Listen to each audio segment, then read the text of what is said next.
Hello friends, ഏവർക്കും P S C tips and ട്രിക്സിൻ്റെ പുതിയൊരു ക്ലാസ്സിലേക്ക് സ്വാഗതം. ഇന്നലെ നമ്മൾ 10th ലെവൽ പ്രിലിമിനറി എക്സാമിൻ്റെ ഫസ്റ്റ് ഫേസിലെ എക്സാം ആയിരുന്നു അല്ലേ? അപ്പോൾ അതിൻ്റെ കീ നമ്മൾ കണ്ടതാണ്. അപ്പോൾ ഇന്ന് ആ ചോദ്യ പേപ്പറിൻ്റെ റിലേറ്റഡ് ഫാക്ട്സുമായിട്ടാണ് ക്ലാസ് തയ്യാറാക്കിയിട്ടുള്ളത് കേട്ടോ. ഓക്കെ, അപ്പോൾ നമുക്ക് നോക്കാം. കുറച്ച് ചോദ്യങ്ങളാണ് ഇന്നത്തെ ക്ലാസ്സിൽ ഉൾപ്പെടുത്തിയിട്ടുള്ളത്. ബാക്കി മറ്റ് ക്ലാസ്സുകളായിട്ട് നമ്മൾ തരുന്നതായിരിക്കും.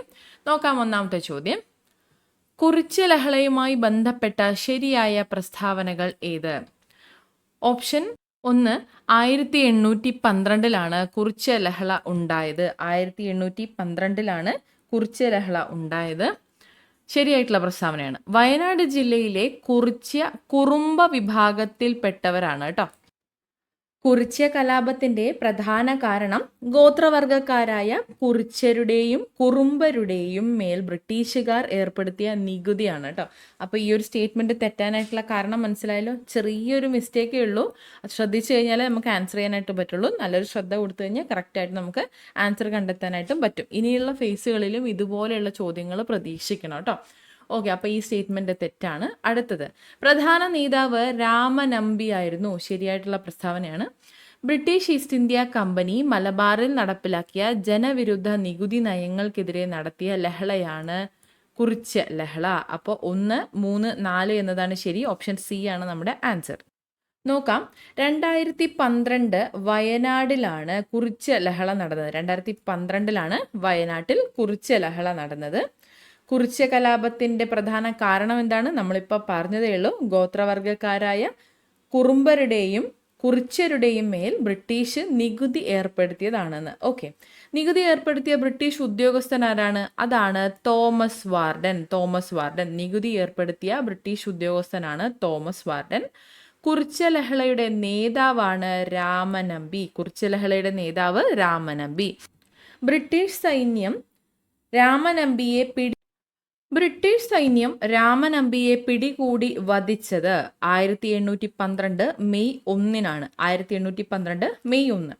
കുറിച്യ കലാപത്തിന്റെ മുദ്രാവാക്യം, കുറിച്യർ ലഹളയുടെ മുദ്രാവാക്യമാണ് വട്ടത്തൊപ്പിക്കാരെ പുറത്താക്കുക എന്നത്. വട്ടത്തൊപ്പിക്കാരെ പുറത്താക്കുക.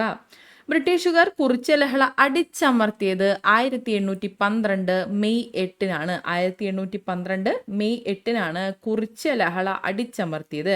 ബ്രിട്ടീഷ് സൈന്യം രാമനമ്പിയെ പിടികൂടി വധിച്ചത് 1812 മെയ് 1. ബ്രിട്ടീഷ് സൈന്യം കുറിച്യ ലഹള അടിച്ചമർത്തിയത് 1812 മെയ് 8. ഇനി കുറിച്യരുടെ ജീവിതവും സംസ്കാരവും എന്ന പുസ്തകം രചിച്ചത് കുമാരൻ വയലേരിയാണ് കേട്ടോ. കുറിച്യരുടെ ജീവിതവും സംസ്കാരവും എന്ന പുസ്തകം രചിച്ചത് ആരാണ്?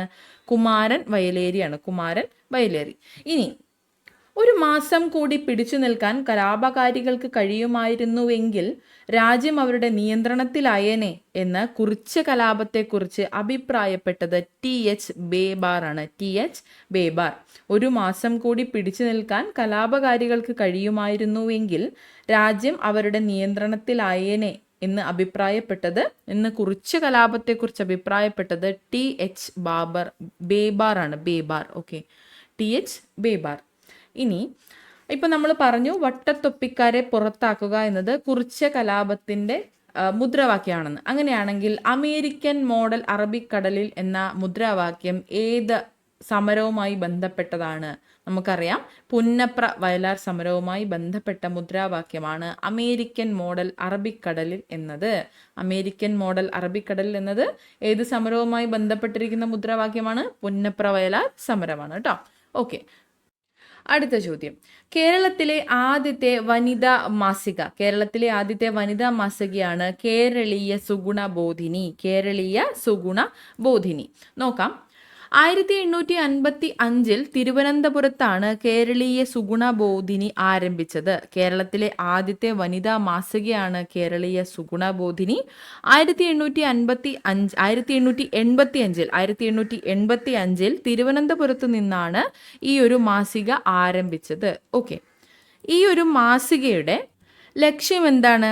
സ്ത്രീകളുടെ വിദ്യാഭ്യാസം, സാമൂഹിക പരിഷ്കരണം എന്നിവ പ്രോത്സാഹിപ്പിക്കുക എന്നതായിരുന്നു കേട്ടോ. സ്ത്രീകളുടെ വിദ്യാഭ്യാസം, സാമൂഹിക പരിഷ്കരണം എന്നിവയൊക്കെ പ്രോത്സാഹിപ്പിക്കുകയായിരുന്നു ഈ ഒരു മാസികയുടെ പ്രധാനപ്പെട്ട ലക്ഷ്യം എന്ന് പറയുന്നത്. ഇനി കേരളീയ സുഗുണബോധിനിയുടെ പ്രധാന പങ്കാളികളായിരുന്നു TC കല്യാണിക്കുട്ടിയമ്മയും M Haleema ബീവിയും. TC കല്യാണിക്കുട്ടിയമ്മയും M Haleema ബീവിയും. TC കല്യാണിക്കുട്ടിയമ്മയെ നോക്കാം. മലയാളത്തിലെ ആദ്യത്തെ വനിതാ പത്രാധിപയായിരുന്നു കല്യാണിയമ്മ കേട്ടോ. TC കല്യാണിയമ്മ എന്നത് മലയാളത്തിലെ ആദ്യത്തെ വനിതാ പത്രാധിപയായിരുന്നു കല്യാണിയമ്മ. ശാരദ എന്ന മാസികയുടെ പത്രാധിപയായിട്ടും പ്രവർത്തിച്ചിട്ടുണ്ട്. ശാരദ എന്ന മാസികയുടെ പത്രാധിപയും ആയിരുന്നു ആര്? TC കല്യാണിയമ്മ. ഓക്കെ. ഇനി M ഹലീമ ബീവി കേരളത്തിലെ ആദ്യത്തെ പത്രാധിപയായിരുന്നു.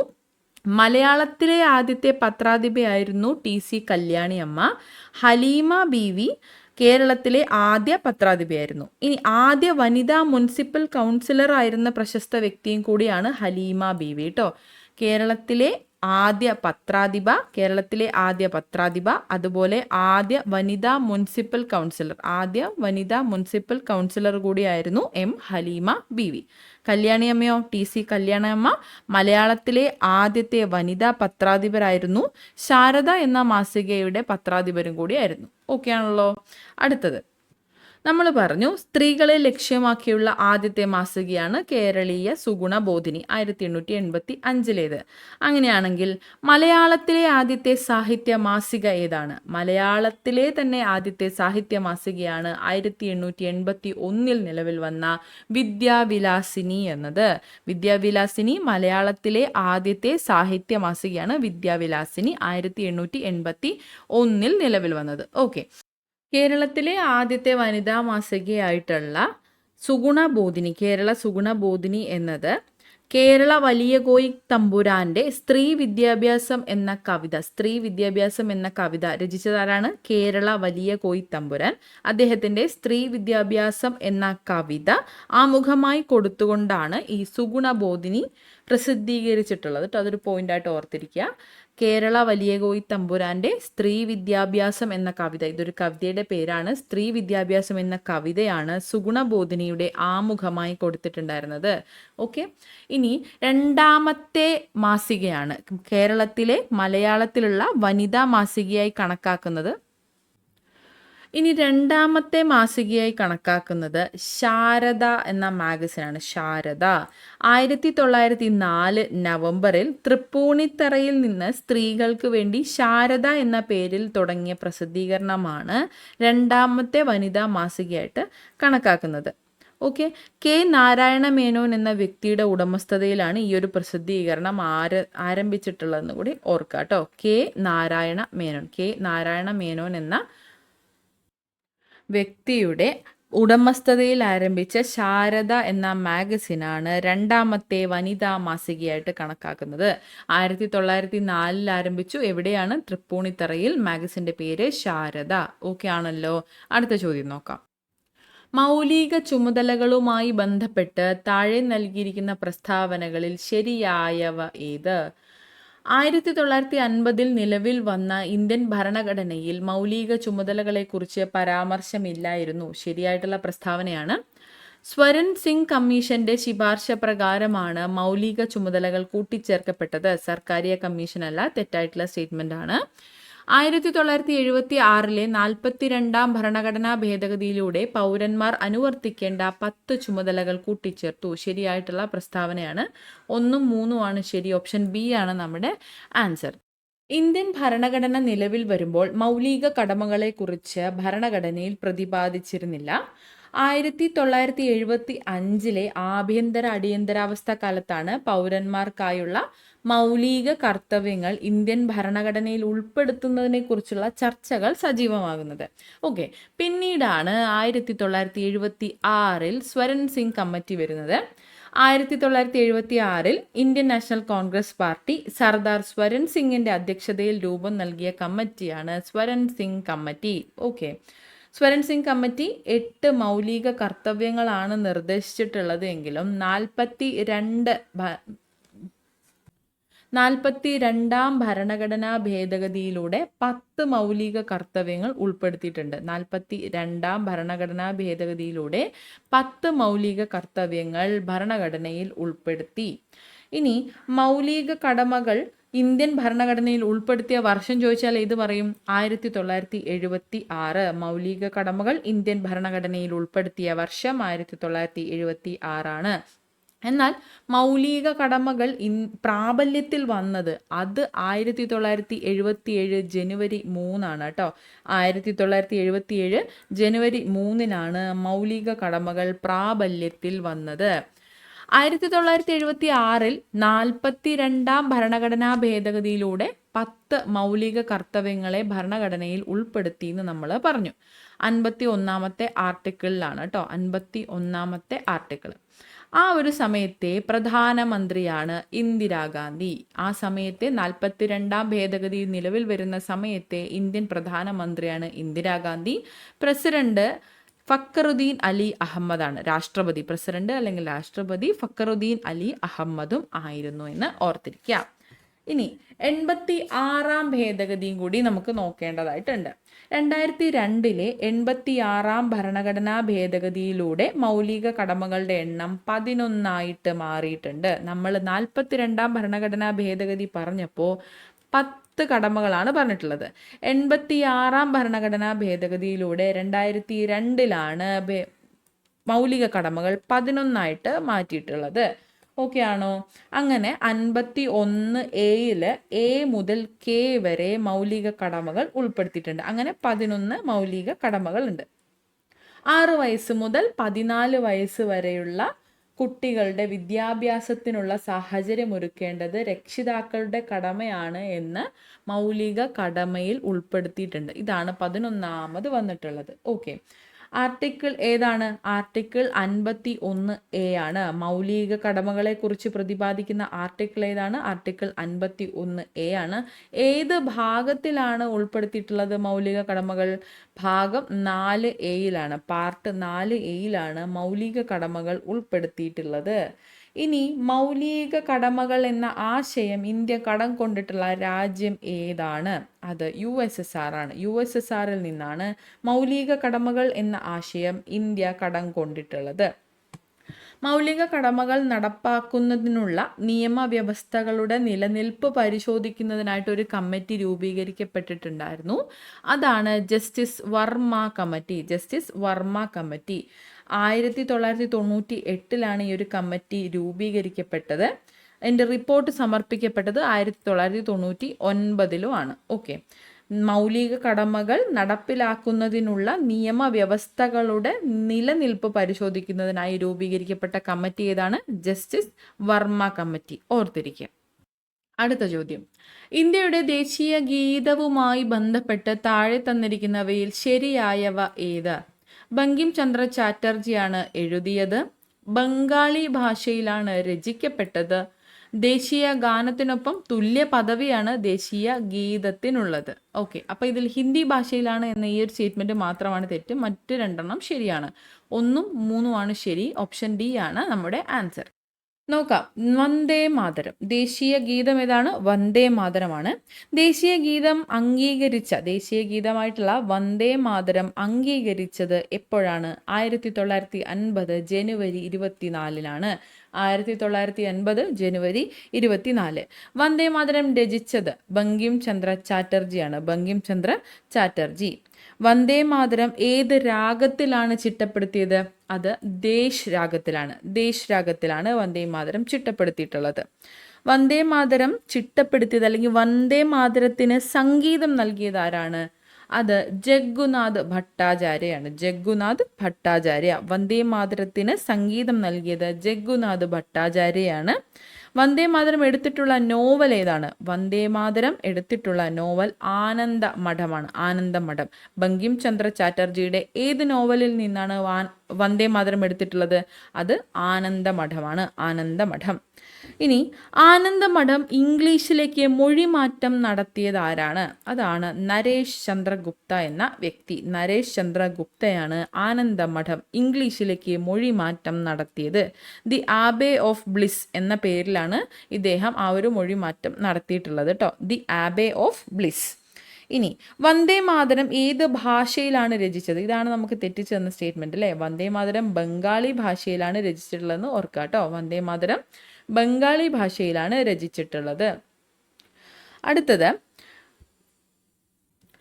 വന്ദേ മാതരം ആദ്യമായി ആലപിക്കപ്പെട്ട കോൺഗ്രസ് സമ്മേളനം ഏതാണ്? വന്ദേ മാതരം ആദ്യമായി ആലപിക്കപ്പെട്ടത് കൊൽക്കത്ത സമ്മേളനമാണ്. 1896 കൊൽക്കത്ത സമ്മേളനത്തിലാണ് വന്ദേ മാതരം ആദ്യമായി ആലപിക്കപ്പെട്ടത്.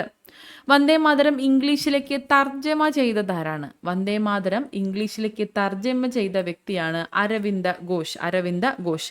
വന്ദേ മാതരം ഇംഗ്ലീഷിലേക്ക് തർജ്ജമ ചെയ്തത് അരവിന്ദ ഘോഷാണ്. വന്ദേ മാതരം തമിഴിലേക്ക് തർജ്ജമ ചെയ്ത വ്യക്തി ആരാണ്?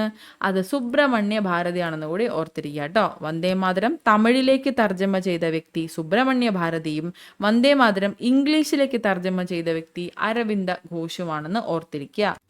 ഇപ്പൊ ഒരു ചെറിയ കൺഫ്യൂഷൻ ഉണ്ടായിട്ടുണ്ടാവും. അപ്പൊ നരേഷ് ചന്ദ്ര ഗുപ്ത എന്താണെന്ന്, ആനന്ദമഠം ഇംഗ്ലീഷിലേക്ക് മൊഴിമാറ്റം ചെയ്ത വ്യക്തിയാണ് കേട്ടോ നരേഷ് ചന്ദ്ര ഗുപ്ത. അരവിന്ദ ഘോഷ് വന്ദേ മാതരമാണ് ഇംഗ്ലീഷിലേക്ക് തർജ്ജമ ചെയ്തത്. തെറ്റിപ്പോയത് കേട്ടോ, കൺഫ്യൂഷൻ ഉണ്ടാവരുത്. ക്ലിയർ ആണെന്ന് വിശ്വസിക്കുന്നു. അടുത്ത പോയിന്റിലേക്ക് പോവാം. ഏത് ഹൈന്ദവ ദൈവത്തെയാണ് വന്ദേ മാതരത്തിൽ പരാമർശിച്ചിട്ടുള്ളതെന്ന് ചോദിക്കുകയാണെങ്കിൽ ദുർഗ എന്നാണ് ആൻസർ. ഏത് ഹൈന്ദവ ദൈവത്തെയാണ് വന്ദേ മാതരത്തിൽ പരാമർശിച്ചിട്ടുള്ളത്? ദുർഗയാണ്. വന്ദേ മാതരം ആലപിക്കാൻ എത്ര സമയമാണ് എടുക്കുക? 65 സെക്കൻഡ് ആണ് കേട്ടോ. 65 സെക്കൻഡ് സമയമാണ് വന്ദേ മാതരം ആലപിക്കാൻ എടുക്കേണ്ട സമയം. അടുത്ത ചോദ്യം, വിവരാവകാശ കമ്മീഷനുമായി ബന്ധപ്പെട്ട പ്രസ്തുത വസ്തുതകളിൽ ശരിയായവ ഏത്? വിവരാവകാശ പ്രസ്ഥാനത്തിന്റെ പ്രവർത്തനങ്ങൾക്ക് തുടക്കം കുറിച്ചത് രാജസ്ഥാനിലാണ്. ശരിയായിട്ടുള്ള പ്രസ്താവനയാണ്. മസ്തൂർ കിസാൻ ശക്തി സംഗതൻ എന്ന സംഘടനയാണ് നേതൃത്വം നൽകിയത്. ശരിയായിട്ടുള്ള പ്രസ്താവനയാണ്. 2005 ഒക്ടോബർ 12 നിലവിൽ വന്നു. ഇതും ശരിയായിട്ടുള്ള പ്രസ്താവനയാണ്. ശരിയായവയാണ് ചോദിച്ചത്. 1, 2, 3 എന്നിവ ശരി. ഓപ്ഷൻ സി ആണ് നമ്മുടെ ആൻസർ. നോക്കാം, വിവരാവകാശ നിയമം 2005. ഇന്ത്യയിൽ വിവരാവകാശ നിയമം എന്ന ആശയം കൊണ്ടുവന്ന മുൻ പ്രധാനമന്ത്രിയാണ് ആര്? V P Singh. 1990 ഇത്തരത്തിലൊരു ആശയം അദ്ദേഹം മുന്നോട്ട് വെക്കുന്നത്. ഇന്ത്യയിൽ വിവരാവകാശ നിയമം എന്ന ആശയം കൊണ്ടുവന്ന മുൻ പ്രധാനമന്ത്രിയാണ് വി പി സിംഗ്. വിവരാവകാശ നിയമത്തിനായിട്ട് ജനകീയ പ്രചാരണം ആരംഭിച്ച ആദ്യ സംഘടനയാണ് മസ്തൂർ കിസാൻ ശക്തി സംഗതൻ. രാജസ്ഥാനിലുള്ള ഒരു സംഘടനയാണ് മസ്തൂർ കിസാൻ ശക്തി സംഗതൻ. വിവരാവകാശ നിയമത്തിനായിട്ട് ജനകീയ പ്രചരണം ആരംഭിച്ച ആദ്യ സംഘടന ഏതാണ്? മസ്തൂർ കിസാൻ ശക്തി സംഗതൻ എന്ന സംഘടനയാണ്. ഷോർട്ട് ഫോം ആയിട്ടും കാണാറുണ്ട് കേട്ടോ, ശ്രദ്ധിക്കുക. രാജസ്ഥാനിലുള്ള സംഘടനയാണ്. 1994 മസ്തൂർ കിസാൻ ശക്തി സംഗതൻ ഇത്തരത്തിലൊരു പ്രചാരണം ആരംഭിച്ചത്. 1994 മസ്തൂർ കിസാൻ ശക്തി സംഗതൻ ആരംഭിച്ചിട്ടുള്ളത്. ഈ ഒരു മസ്തൂർ കിസാൻ ശക്തി സംഗതന്റെ സ്ഥാപക ആരാണ്? ഈ ഒരു മസ്തൂർ കിസാൻ ശക്തി സംഗതന്റെ സ്ഥാപക അരുണ റോയ് ആണ്. അരുണ റോയ്. ഇതേ തുടർന്ന് വിവരാവകാശ നിയമം പാസാക്കിയ ആദ്യ ഇന്ത്യൻ സംസ്ഥാനമായിട്ട് മാറിയത് തമിഴ്നാടാണ്. 1997 തമിഴ്നാട് വിവരാവകാശ നിയമം പാസാക്കിയ ആദ്യ സംസ്ഥാനമായിട്ട് മാറി. ഓക്കെ.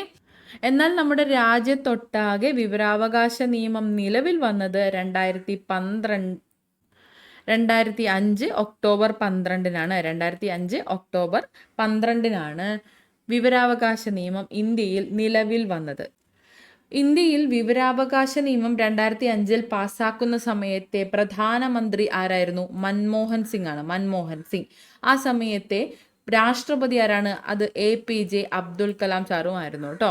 2005 ഇന്ത്യൻ വിവരാവകാശ നിയമം പാസ്സാക്കുന്ന സമയത്തെ പ്രധാനമന്ത്രി മൻമോഹൻ സിംഗും രാഷ്ട്രപതി APJ അബ്ദുൽ കലാമുമായിരുന്നു എന്ന് ഓർത്തിരിക്കുക.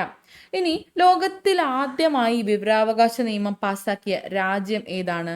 ലോകത്തിൽ ആദ്യമായിട്ട് വിവരാവകാശ നിയമം പാസാക്കിയ രാജ്യം സ്വീഡനാണ് കേട്ടോ. സ്വീഡൻ 1766 സ്വീഡൻ വിവരാവകാശ നിയമം പാസാക്കുന്നത്. ഇനി 2005 വിവരാവകാശ നിയമം നമ്മൾ പറഞ്ഞു തമിഴ്നാട്ടിലാണ് വിവരാവകാശ നിയമം പാസ്സാക്കിയതെന്ന്. എന്നാൽ 2005 ഇന്ത്യയിലൊട്ടാകെ വിവരാവകാശ നിയമം പാസ്സാക്കുന്നത്. അങ്ങനെയാണെങ്കിൽ 2005 വിവരാവകാശ നിയമം നിലവിൽ വന്ന ആദ്യ സംസ്ഥാനം ഏതാണ്? അത് രാജസ്ഥാനാണ് കേട്ടോ. രാജസ്ഥാനാണ്, മാറിപ്പോവരുത്, രാജസ്ഥാനാണ്. 2005 വിവരാവകാശ നിയമം നിലവിൽ വന്ന ആദ്യ സംസ്ഥാനം രാജസ്ഥാനാണ്. വിവരാവകാശ നിയമം ഈ അടുത്തിടെ ഒന്ന് ഭേദഗതി വരുത്തിയിട്ടുണ്ട്. വിവരാവകാശ ഭേദഗതി നിയമം 2019 രാഷ്ട്രപതി ഒപ്പുവെച്ച തീയതിയാണ് 2019 ഓഗസ്റ്റ് 1 എന്നത്. 2019 വിവരാവകാശ നിയമ ഭേദഗതി വന്നു. ആ ഭേദഗതിയിൽ രാഷ്ട്രപതി ഒപ്പുവെച്ചത് 2019 ഓഗസ്റ്റ് 1 വിവരാവകാശ ഭേദഗതി നിയമം 2019 പ്രകാരം ആർട്ടിക്കിളുകളിൽ ചിലത് ഭേദഗതി ചെയ്യപ്പെട്ടിട്ടുണ്ട്. ഏതൊക്കെയാണത്? വകുപ്പ് 13, 16, 27 എന്നിവയാണ് അതൊക്കെ കേട്ടോ. ആർട്ടിക്കിൾ 13, 16, 27 എന്നിവയാണ് വിവരാവകാശ ഭേദഗതി നിയമം 2019 പ്രകാരം ഭേദഗതി ചെയ്യപ്പെട്ട വകുപ്പുകൾ. ഓക്കെ, ഇനി നോക്കാം. കേന്ദ്ര വിവരാവകാശ കമ്മീഷനിലെ മുഖ്യ വിവരാവകാശ കമ്മീഷണർ, അതായത് ചീഫ് ഇൻഫർമേഷൻ കമ്മീഷണറെയും ഇൻഫർമേഷൻ കമ്മീഷണർമാരെയും നിയമിക്കുന്നതാരാണ്? രാഷ്ട്രപതിയാണ് കേട്ടോ. രാഷ്ട്രപതി. ചീഫ് ഇലക്ഷൻ കമ്മീഷണറെയും ഇൻഫർമേഷൻ കമ്മീഷണർമാരെയും നിയമിക്കുന്നത് രാഷ്ട്രപതിയാണ്. ചീഫ് ഇൻഫർമേഷൻ കമ്മീഷണറും ഇൻഫർമേഷൻ കമ്മീഷണർമാരും സത്യപ്രതിജ്ഞ ചെയ്യുന്നതും രാഷ്ട്രപതിയുടെ മുൻപാകെയാണ്. ചീഫ് ഇൻഫർമേഷൻ കമ്മീഷണറും ഇൻഫർമേഷൻ കമ്മീഷണർമാരും രാജിക്കത്ത് സമർപ്പിക്കുന്നതും രാഷ്ട്രപതിയുടെ മുമ്പാകെയാണെന്ന് ഓർത്തിരിക്കുക കേട്ടോ.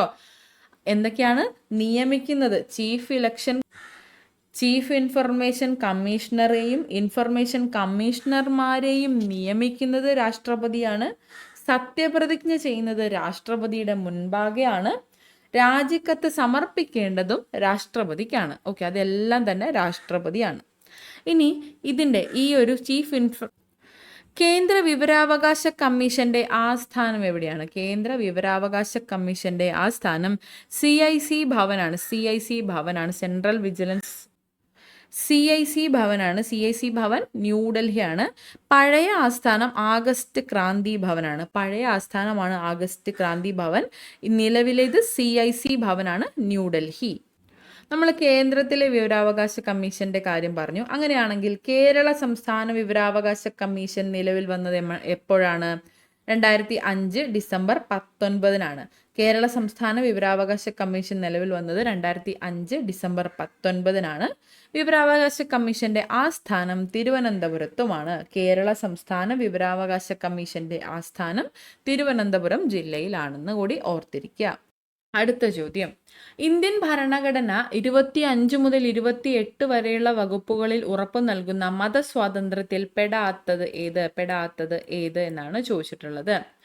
ഇഷ്ടമുള്ള മതം സ്വീകരിക്കാനും പ്രചരിപ്പിക്കുന്നതിനുമുള്ള അവകാശം, മതസ്ഥാപനങ്ങൾ ഉണ്ടാക്കാനും സ്ഥാവര ജംഗമ സ്വത്തുക്കൾ ആർജിക്കുന്നതിനുമുള്ള അവകാശം, ഗവൺമെന്റിന്റെ ഉടമസ്ഥതയിലും ധനസഹായത്തിലും പ്രവർത്തിക്കുന്ന വിദ്യാഭ്യാസ സ്ഥാപനങ്ങളിൽ മതബോധനം നടത്തുന്നത് നിരോധിക്കുന്നു, ന്യൂനപക്ഷങ്ങൾക്ക് സ്വന്തമായി വിദ്യാഭ്യാസ സ്ഥാപനങ്ങൾ സ്ഥാപിക്കുന്നതിനും നടത്തുന്നതിനുമുള്ള അവകാശം.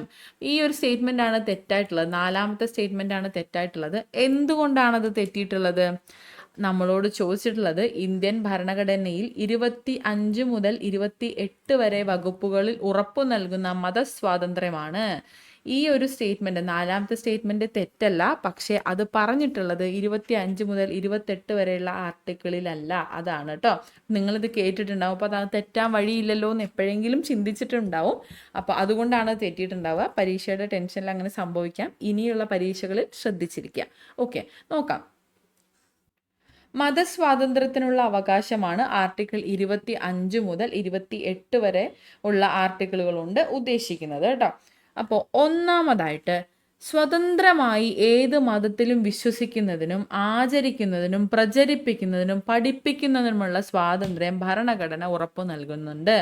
ആർട്ടിക്കിൾ 25(1) പ്രകാരം ആർട്ടിക്കിൾ 25(1) പ്രകാരം സ്വന്തമായി ഏത് മതത്തിലും വിശ്വസിക്കുന്നതിനും ആചരിക്കുന്നതിനും പ്രചരിപ്പിക്കുന്നതിനും പഠിപ്പിക്കുന്നതിനുമുള്ള സ്വാതന്ത്ര്യം ഏതൊരു ഇന്ത്യൻ പൗരനുമുണ്ട്. ഈ ഒരു അവകാശം പൗരന്മാർക്ക് മാത്രമാണോ? അല്ല കേട്ടോ, വിദേശികൾക്കും ഇത് ബാധകമാണ്. ഈ ഒരു അവകാശം പൗരന്മാർക്കും വിദേശികൾക്കും അനുവദനീയമാണ്. ഈ ആർട്ടിക്കിൾ പ്രകാരം സാമൂഹ്യക്ഷേമം ഉറപ്പാക്കുകയും പൊതു ഹിന്ദുമത സ്ഥാപനങ്ങൾ എല്ലാ ഹിന്ദുക്കൾക്കുമായി തുറന്നു കൊടുക്കുകയും ചെയ്യുന്നുണ്ട്. ഈ ഒരു ആർട്ടിക്കിൾ പ്രകാരം എല്ലാ സാമൂഹ്യക്ഷേമം ഉറപ്പുവരുത്തുന്ന പൊതു ഹിന്ദുമത സ്ഥാപനങ്ങൾ എല്ലാ ഹിന്ദുക്കൾക്കുമായിട്ട് തുറന്നു കൊടുക്കുകയും ചെയ്യുന്നു. അടുത്തത്, മതവിഭാഗങ്ങൾക്ക് മതജീവകാരുണ്യ സ്ഥാപനങ്ങൾ സ്ഥാപിക്കുന്നതിനും നോക്കി നടത്തുന്നതിനുമുള്ള സ്വാതന്ത്ര്യമുണ്ട്. അത് ആർട്ടിക്കിൾ 26 പറയുന്നത് കേട്ടോ. ആർട്ടിക്കിൾ 26 പറയുന്നത് മതവിഭാഗങ്ങൾക്ക് മതജീവകാരുണ്യ സ്ഥാപനങ്ങൾ സ്ഥാപിക്കുന്നതിനും നോക്കി നടത്തുന്നതിനുമുള്ള അവകാശങ്ങളുണ്ട്. മതപരമായ ആചാരങ്ങൾ തീരുമാനിക്കുവാനുള്ള അവകാശം അതത് മതങ്ങൾക്ക് നൽകുകയും ചെയ്യുന്ന ഒരു ആർട്ടിക്കിളാണ് ആർട്ടിക്കിൾ 26 എന്നത് കേട്ടോ. മതപരമായ ആചാരങ്ങൾ തീരുമാനിക്കുവാനുള്ള അവകാശം അതത് മതങ്ങൾക്ക് ഈ ഒരു ആർട്ടിക്കിൾ നൽകുകയും ചെയ്യുന്നുണ്ടെന്ന് ഓർത്തിരിക്കുക. ഇനി ആർട്ടിക്കിൾ 28(1) പ്രകാരം ഗവൺമെന്റ് നടത്തുന്ന വിദ്യാഭ്യാസ സ്ഥാപനങ്ങളിൽ മത ആചാരങ്ങൾ നടത്താനോ മതപ്രചാരങ്ങൾ നിർബന്ധമാക്കാനോ പാടില്ല. അപ്പോൾ ഈ ഒരു സ്റ്റേറ്റ്മെന്റ് വായിക്കുമ്പോൾ ചിലപ്പോൾ നിങ്ങൾക്ക് നിരോധിക്കുന്നു എന്നൊക്കെ കാണുമ്പോൾ ഒരു നെഗറ്റീവ് സ്റ്റേറ്റ്മെന്റ് ആയിട്ടൊക്കെ തോന്നും. പക്ഷേ ഇതിൻ്റെ ആശയം ശ്രദ്ധിക്കുക. ഗവൺമെന്റ് നടത്തുന്ന വിദ്യാഭ്യാസ സ്ഥാപനങ്ങളിൽ മത ആചാരങ്ങൾ നടത്താനോ മതാചാരങ്ങൾ നിർബന്ധമാക്കാനോ പാടില്ല എന്ന് ഭരണഘടന പറയുന്നുണ്ട്. ഭരണഘടന ആർട്ടിക്കിൾ 28(1) നിഷ്കർഷിക്കുന്നുണ്ട്. അപ്പോൾ ഈ ഒരു സ്റ്റേറ്റ്മെന്റ് ശരിയല്ലേ? ശരിയാണ് കേട്ടോ. അപ്പോൾ നമ്മളിവിടെ ആർട്ടിക്കിൾ 25, 26, 28 എന്നത് പറഞ്ഞു. മതസ്വാതന്ത്ര്യത്തിനുള്ള അവകാശം ആർട്ടിക്കിൾ 25 മുതൽ 28 വരെയാണ്. നമ്മളിവിടെ പറയാത്തത് അല്ലെങ്കിൽ ഇവിടെ തന്നിട്ടില്ലാത്തത് ആർട്ടിക്കിൾ 27 നമുക്ക് അതുകൂടി ഒന്ന് നോക്കാം. ഏതെങ്കിലും മതത്തിൻ്റെയോ മതവിഭാഗത്തിൻ്റെയോ വിപുലീകരണത്തിനോ പരിപാലനത്തിനോ വേണ്ടി ഒരു വ്യക്തിയും നികുതി അടയ്ക്കാൻ വേണ്ടി നിർബന്ധിതരല്ല എന്നുള്ളതാണ് ആർട്ടിക്കിൾ 27 പറയുന്നത് കേട്ടോ. ഏതെങ്കിലും മതത്തിൻ്റെയോ മതവിഭാഗത്തിൻ്റെയോ വിപുലീകരണത്തിനോ പരിപാലനത്തിനോ വേണ്ടി ഒരു വ്യക്തിയും നികുതി അടയ്ക്കാൻ നിർബന്ധിതരല്ല. എന്നാൽ തീർത്ഥാടകർക്ക് ചില പ്രത്യേക സേവനങ്ങളോ സാഹചര്യങ്ങളോ ഒരുക്കുന്നതിന് വേണ്ടി അവരിൽ നിന്നും ഫീസ് ഈടാക്കുന്നതിൽ നിയമ തടസ്സമില്ല എന്നുകൂടി ഇതിൽ പറയുന്നുണ്ട് കേട്ടോ. മതപരമായ ഒത്തുചേരലുകൾക്കും മിതമായ നിരക്കിൽ ഫീസ് ഈടാക്കുന്നതാണ്. ഓക്കെ, 27 ഇത്രയും കാര്യങ്ങൾ പറയുന്നുണ്ട്. നികുതി അടയ്ക്കാൻ വേണ്ടി നിർബന്ധിതരല്ല. എന്നാൽ തീർത്ഥാടകർക്ക് ചില പ്രത്യേക സേവനങ്ങളോ സാഹചര്യങ്ങളോ ഒരുക്കുന്നതിന് അവരിൽ നിന്നും ഫീസ് ഈടാക്കുന്നതിന് നിയമ തടസ്സമൊന്നുമില്ല. നിയമപരമായിട്ടുള്ള ഒത്തുചേരലുകൾക്കും മിതമായിട്ടുള്ള ഫീസ് ഈടാക്കാവുന്നതാണ്. മിതമായിട്ടുള്ള ഫീസിൻ്റെ കാര്യമേ പറഞ്ഞിട്ടുള്ളൂ കേട്ടോ. അതാണ് ആർട്ടിക്കിൾ 27. അപ്പോൾ നമ്മൾ ഈ ആദ്യത്തെ 3 സ്റ്റേറ്റ്മെൻറ്റ്സും കണ്ടു കഴിഞ്ഞു. ഇനി 4ാമത് തെറ്റിപ്പോയത് എന്തുകൊണ്ടാണെന്നുള്ളത് നോക്കുകയാണെങ്കിൽ അത് ഉൾപ്പെടുന്നത് സാംസ്കാരികവും വിദ്യാഭ്യാസപരവുമായ അവകാശത്തിലാണ്. ആർട്ടിക്കിൾ 29 അതുപോലെ 30 സാംസ്കാരികവും വിദ്യാഭ്യാസപരവുമായിട്ടുള്ള അവകാശങ്ങൾ ഭരണഘടനയിൽ പറയുന്നത്. ആർട്ടിക്കിൾ 29, 30 ന്യൂനപക്ഷ പദവി മതത്തെ മാത്രം ആശ്രയിച്ചിട്ടുള്ളതല്ല എന്ന് കൂടി ഓർത്തിരിക്കുക. ന്യൂനപക്ഷ പദവി എന്നത് മതത്തെ മാത്രം ആശ്രയിച്ചുകൊണ്ടുള്ളതല്ല. ആർട്ടിക്കിൾ 29 അവിടെ നിൽക്കട്ടെ, ഇത് 30 പറയുന്നത്. ആർട്ടിക്കിൾ 30 പറയുന്നു, മതഭാഷാ ന്യൂനപക്ഷങ്ങൾക്ക് സ്വന്തം ഇഷ്ടപ്രകാരം വിദ്യാഭ്യാസ സ്ഥാപനങ്ങൾ ആരംഭിക്കുന്നതിനും നടത്തുന്നതിനുമുള്ള അവകാശം ഉറപ്പു നൽകുന്നു. ആർട്ടിക്കിൾ 30 എന്താണ് പറയുന്നത്? മതഭാഷാ ന്യൂനപക്ഷം നമ്മൾ പറഞ്ഞു ന്യൂനപക്ഷ പദവി എന്നത് മതത്തെ മാത്രം ആശ്രയിച്ചുകൊണ്ടുള്ളതല്ല. ഭാഷാപരവും സാംസ്കാരികപരവുമായിട്ടുള്ള ന്യൂനപക്ഷങ്ങളും ഇതിൻ്റെ ഒരു പരിധിയിൽ വരുന്നുണ്ട്. അത്തരത്തിലുള്ള മതഭാഷാ ന്യൂനപക്ഷങ്ങൾക്ക് സ്വന്തം ഇഷ്ടപ്രകാരം വിദ്യാഭ്യാസ സ്ഥാപനങ്ങൾ ആരംഭിക്കുന്നതിനും നടത്തുന്നതിനുമുള്ള അവകാശം ഉറപ്പു നൽകുന്ന വകുപ്പാണ് ഏത്? ആർട്ടിക്കിൾ 30 അല്ലെങ്കിൽ വകുപ്പ് 30 എന്നത്. ഇനി ആർട്ടിക്കിൾ 29 എന്താണ് പറയുന്നത്? ആർട്ടിക്കിൾ 29 ഇന്ത്യൻ ഭരണഘടനയിൽ ന്യൂനപക്ഷം എന്ന പദം ആദ്യമായി പ്രത്യക്ഷപ്പെട്ട ആർട്ടിക്കിളാണ് ആർട്ടിക്കിൾ 29. ഇന്ത്യൻ ഭരണഘടനയിൽ ന്യൂനപക്ഷം എന്നൊരു വാക്ക് ആദ്യമായിട്ട് പ്രത്യക്ഷപ്പെടുന്ന ആർട്ടിക്കിളാണ് ആർട്ടിക്കിൾ 29. ഭാരതത്തിൻ്റെ ഭൂപ്രദേശത്തോ അല്ലെങ്കിൽ അതിൻ്റെ ഏതെങ്കിലും ഭാഗത്തോ താമസിച്ചു വരുന്ന പൗരന്മാരിൽ ഭിന്നമായ ഒരു ഭാഷയോ ലിപിയോ സംസ്കാരമോ സ്വന്തമായുള്ള ഏതൊരു വിഭാഗത്തിനും അത് സംരക്ഷിക്കുന്നതിന് അവകാശമുണ്ടായിരിക്കുന്നതാണ് എന്നതാണ് ആർട്ടിക്കിൾ 29 പരാമർശിക്കുന്നത് കേട്ടോ. ഭാരതത്തിൻ്റെ ഭൂപ്രദേശത്തോ അതിൻ്റെ ഏതെങ്കിലും ഭാഗത്തോ താമസിച്ചു വരുന്ന പൗരന്മാരിൽ ഭിന്നമായ ഒരു ഭാഷയോ ലിപിയോ സംസ്കാരമോ സ്വന്തമായുള്ള ഏതൊരു വിഭാഗത്തിനും അത് സംരക്ഷിക്കുന്നതിനുള്ള അവകാശം ഉണ്ടായിരിക്കുമെന്ന് ആർട്ടിക്കിൾ 29(1) പറയുന്നു. ക്ലിയർ ആണോ? അപ്പോൾ നമ്മൾ 4 സ്റ്റേറ്റ്മെൻറ്റും കണ്ടു കഴിഞ്ഞു. എന്തുകൊണ്ടാണ് ഇത് തെറ്റിപ്പോയെന്ന് മനസ്സിലായിട്ടുണ്ടെന്ന് വിശ്വസിക്കുന്നു. ശ്രദ്ധിക്കുക, നമുക്ക് കാര്യങ്ങൾ അറിയുന്നത് കൊണ്ട് മാത്രമായില്ല, കൃത്യമായിട്ടത് മെൻഷൻ ചെയ്ത് മാർക്ക് ചെയ്യാനായിട്ടും പറ്റണം. നമുക്കറിയാവുന്നതായിരിക്കും, നമ്മൾ പെട്ടെന്ന് ധൃതിപ്പെട്ട് വെപ്രാളത്തിലും തെറ്റിക്കാൻ ചാൻസ് ഉള്ള തരത്തിലാണ് ഇപ്പോൾ ചോദ്യം വന്നിട്ടുള്ളത്. ശ്രദ്ധിച്ച് മാർക്ക് ചെയ്യുക. അടുത്ത ചോദ്യം, വൈകുണ്ഠസ്വാമികളെ സംബന്ധിച്ചുള്ള താഴെ പറയുന്ന പ്രസ്താവനകളിൽ ശരിയായവ കണ്ടെത്തുക. വൈകുണ്ഠസ്വാമികളുടെ ജനനം 1809 1809 മാർച്ച് 12 സ്വാമിത്തോപ്പ്, കന്യാകുമാരിയിലെ സ്വാമിത്തോപ്പിലാണ് അദ്ദേഹത്തിൻ്റെ ജനനം. തിരുവനന്തപുരം ജില്ലയിലെ കൊല്ലൂരിലല്ല, ഇത് തെറ്റായിട്ടുള്ള സ്റ്റേറ്റ്മെൻ്റ് ആണ്. 1809 വൈകുണ്ഠസ്വാമികൾ ജനിച്ചത്. എന്നാൽ നമുക്ക് തിരുവനന്തപുരം ജില്ലയിലെ കൊല്ലൂരിൽ ജനിച്ചിട്ടുള്ള മറ്റൊരു നവോത്ഥാന നായകനുണ്ട്. അദ്ദേഹം ആരാന്നറിയാമോ? ചട്ടമ്പി സ്വാമികളാണ് കേട്ടോ. വർഷം എന്നാലും തെറ്റാണ്, സ്ഥലം മാത്രം. തിരുവനന്തപുരം ജില്ലയിലെ കൊല്ലൂരിലെ കണ്ണമ്മൂലയിൽ ജനിച്ച നവോത്ഥാന നായകനാണ് ചട്ടമ്പി സ്വാമികൾ. ഇത്തരത്തിൽ സ്റ്റേറ്റ്മെൻറ്റ് പാതി ശരി പാതി തെറ്റ് എന്ന രീതിയിലും സ്റ്റേറ്റ്മെൻറ്റ്സ് വന്നിട്ടുണ്ട്. അപ്പോൾ ശ്രദ്ധിക്കുക. 1809 വൈകുണ്ഠസ്വാമികളുടെ ജനനം. എവിടെയാണ്? കന്യാകുമാരിയിലെ സ്വാമിത്തോപ്പ്. അദ്ദേഹത്തിൻ്റെ വിശ്വാസ സംഹിത അയ്യാവഴി എന്നറിയപ്പെട്ടു. ശരിയായിട്ടുള്ള പ്രസ്താവനയാണ്. അരുൾ നൂൽ അദ്ദേഹത്തിൻ്റെ രചനയാണ്, അതും ശരിയായിട്ടുള്ള പ്രസ്താവനയാണ്.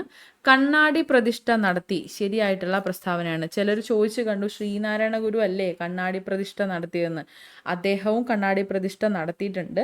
വൈകുണ്ഠസ്വാമികൾ കണ്ണാടി പ്രതിഷ്ഠ നടത്തിയത് ദക്ഷിണേന്ത്യയിൽ ആദ്യമായി കണ്ണാടി പ്രതിഷ്ഠ നടത്തിയ വ്യക്തിയാണ് വൈകുണ്ഠസ്വാമികൾ. ദക്ഷിണേന്ത്യയിൽ ആദ്യമായി കണ്ണാടി പ്രതിഷ്ഠ നടത്തിയത് വൈകുണ്ഠസ്വാമികളാണ്. അതുകൊണ്ടാണ് ഈ ഒരു സ്റ്റേറ്റ്മെൻറ്റ് ശരിയായിട്ടുള്ളത് കേട്ടോ. 2, 3, 4 എന്നതാണ് ശരി. ഓപ്ഷൻ ബി ആണ് നമ്മുടെ ആൻസർ.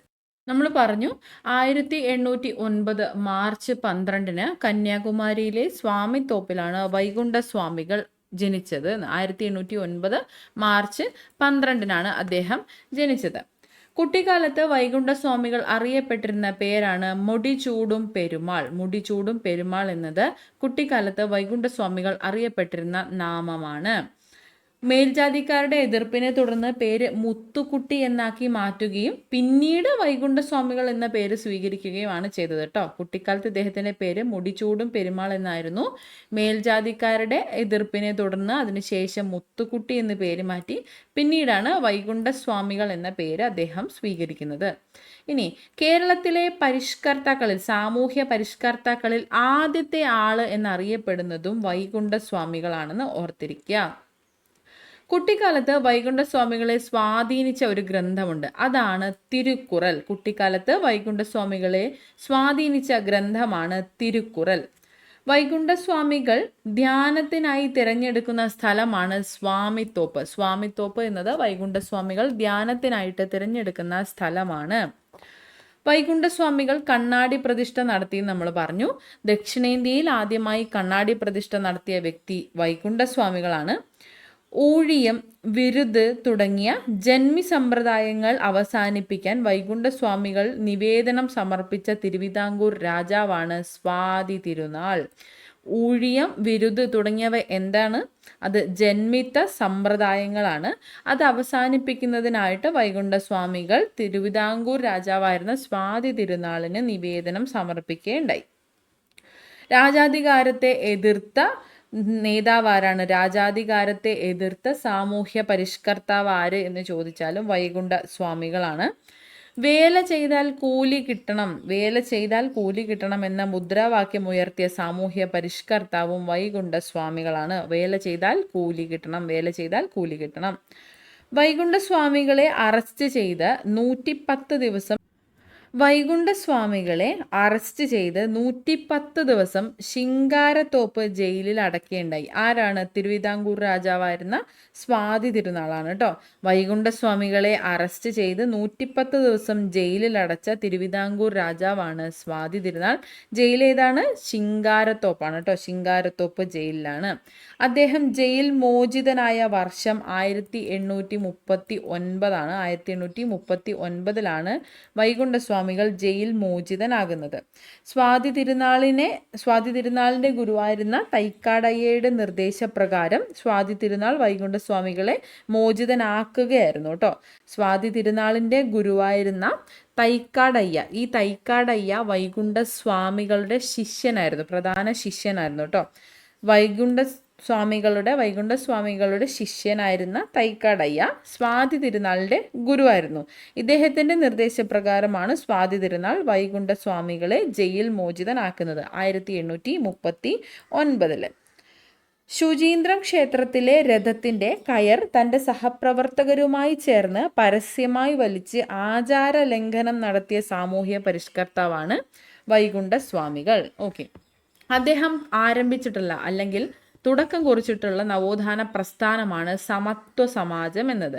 കേരളത്തിലെ സാമൂഹിക പരിഷ്കരണങ്ങൾക്ക് തുടക്കം കുറിച്ച ആദ്യത്തെ നവോത്ഥാന പ്രസ്ഥാനം ഏതാണ്? അത് സമത്വ സമാജമാണ്. ആരാണ് സ്ഥാപിച്ചത്? വൈകുണ്ഠസ്വാമികൾ.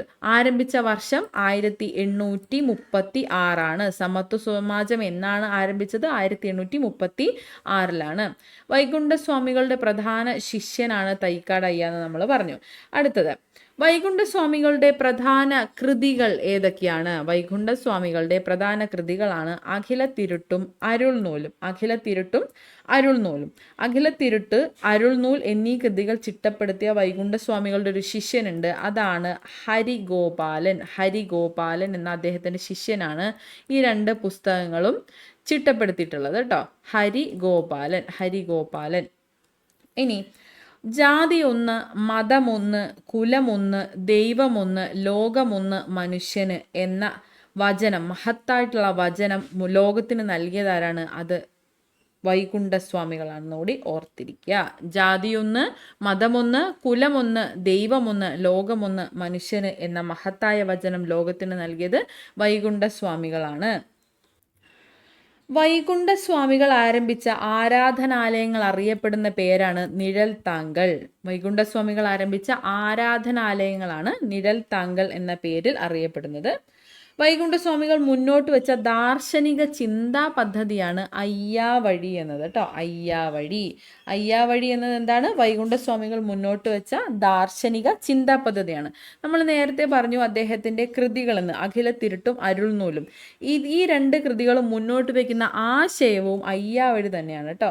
അയ്യാവഴി മതത്തിന്റെ ആഘോഷങ്ങളാണ് അയ്യാ വൈകുണ്ഠ അവതാരം, കൊടിയേറ്റൂർ തിരുനാൾ എന്നിവയൊക്കെ അറിഞ്ഞിരുന്നാൽ മതി, കുഴപ്പമില്ല.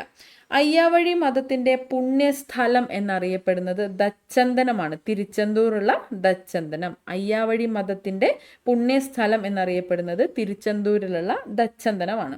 ഓക്കെ, ധർമ്മയുഗം സ്ഥാപിക്കുക എന്ന ലക്ഷ്യത്തോടെ ആരംഭിച്ച പദ്ധതിയാണ് അയ്യാവഴി. ധർമ്മയുഗം സ്ഥാപിക്കുക എന്ന ലക്ഷ്യത്തോടെ വൈകുണ്ഠസ്വാമികൾ വികസിപ്പിച്ചെടുത്ത ചിന്താ പദ്ധതിയാണ് അയ്യാവഴി എന്നത്. ഈ ഒരു അയ്യാവഴി എന്ന മതത്തിൻ്റെ ചിഹ്നം എന്താണ് എന്ന് ചോദിച്ചു കണ്ടിട്ടുണ്ട് കേട്ടോ. അത് തീജ്വാല വഹിക്കുന്ന താമരയാണ്. തീജ്വാല വഹിക്കുന്ന താമര. അയ്യാവഴി മതത്തിൻ്റെ ചിഹ്നം എന്താണ്? തീജ്വാല വഹിക്കുന്ന താമരയാണ്. വൈകുണ്ഠസ്വാമികൾ സമപന്തി ഭോജനം ആരംഭിച്ചിട്ടുണ്ട് കേട്ടോ. സമപന്തി ഭോജനം ആരംഭിച്ച സാമൂഹ്യ പരിഷ്കർത്താവാരാണ്? അത് വൈകുണ്ഠസ്വാമികളാണ്. ചിട്ടയായതും വൃത്തിയുള്ളതുമായ ജീവിതം നയിക്കുന്നതിനായിട്ട് വൈകുണ്ഠസ്വാമികൾ ആരംഭിച്ച പ്രസ്ഥാനമാണ് തൂവയിൽ പന്തി കൂട്ടായ്മ. ഇതും PSC ചോദിച്ചിട്ടുണ്ട് നേരത്തെ. തൂവയിൽ പന്തി കൂട്ടായ്മ എന്നത് ആര് ആരംഭിച്ചു എന്നും ചോദിച്ചിട്ടുണ്ട്. വൈകുണ്ഠസ്വാമികളാണ്. ചിട്ടയായതും വൃത്തിയുള്ളതുമായ ജീവിതം നയിക്കുന്നതിനായിട്ട് വൈകുണ്ഠസ്വാമികൾ ആരംഭിച്ച പ്രസ്ഥാനമാണ് തൂവയൽ പന്തി കൂട്ടായ്മ. എല്ലാ ജാതിയിൽപ്പെട്ടവർക്കുമായിട്ട് ഉപയോഗിക്കുന്നതിന് വേണ്ടി വൈകുണ്ഠസ്വാമികൾ നിർമ്മിച്ച ഒരു കിണറുണ്ട്. അതാണ് മുന്തിരി കിണർ അല്ലെങ്കിൽ സ്വാമി കിണർ എന്നും അറിയപ്പെടുന്നുണ്ട് കേട്ടോ.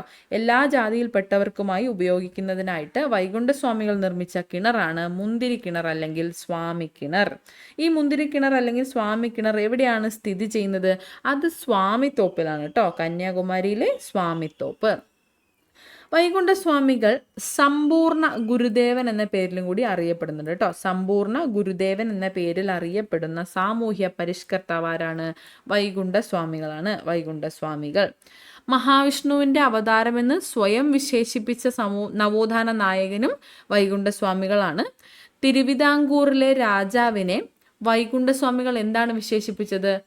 അനന്തപുരി നീചൻ എന്നാണ് കേട്ടോ. തിരുവിതാംകൂറിലെ രാജാവിനെ വൈകുണ്ഠസ്വാമികൾ അനന്തപുരി നീചൻ എന്നാണ് വിശേഷിപ്പിച്ചത്.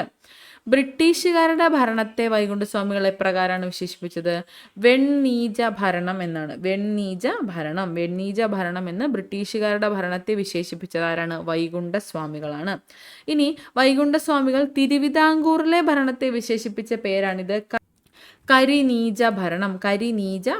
വൈകുണ്ഠസ്വാമികൾ തിരുവിതാംകൂറിലെ ഭരണത്തെ വിശേഷിപ്പിച്ചത് കരിനീജ ഭരണം എന്നാണ്.